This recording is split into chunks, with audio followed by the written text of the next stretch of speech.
Hello everyone, and thank you for inviting me to join this panel. I'm very happy to share with you some insights on the relationship between entrepreneurship and regulation. But let me first start by recalling some elements of the context.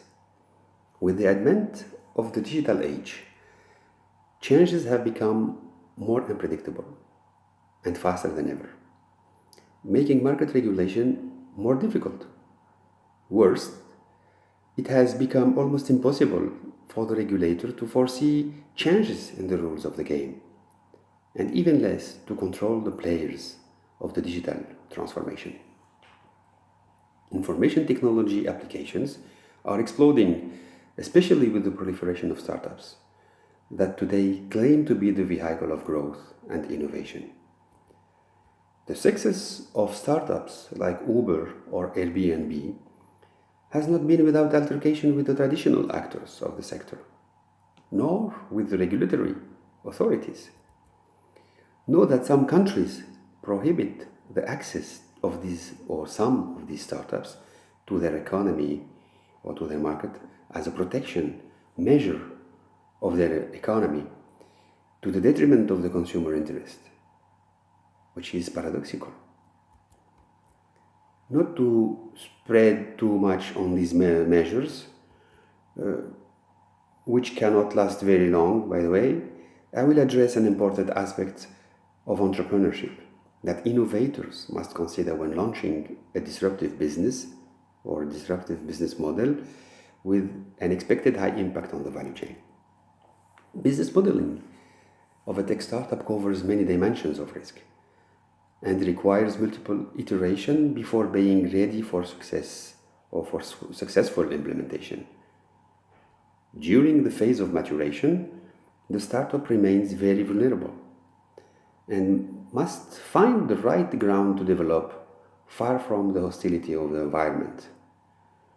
So, succeeding is in fact anticipating failure. And the obstacles to the growth of a digital startup are many. Innovative startup should not rely solely on the classical theory of marketing.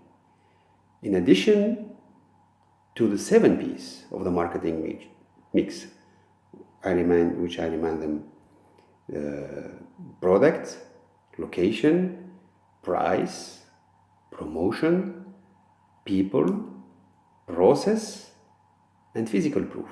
So 7 P's. There is an extra 8th P for the digital startups. The 8th P stands for policy and regulatory framework. It enables the 7 previous P's. Obviously, regulation is the framework for a business. And if you are not allowed to implement your business model or to do your activities, you cannot, of course, and it's very obvious, you cannot play with this other 7 P's. So the business model implementation of startup remains very linked to the capacity to be coherent with the regulatory. Let's remind that the creation of a disruptive innovation could also bring its entrepreneur to the court. Even though each startup has its own trajectory, there is 3 main constraints or issues to be covered. The first issue is how to make it right, how to make it legal as a second issue, and the third one is how to make it sustainable. So let's debate on these 3 main issues together. And thank you.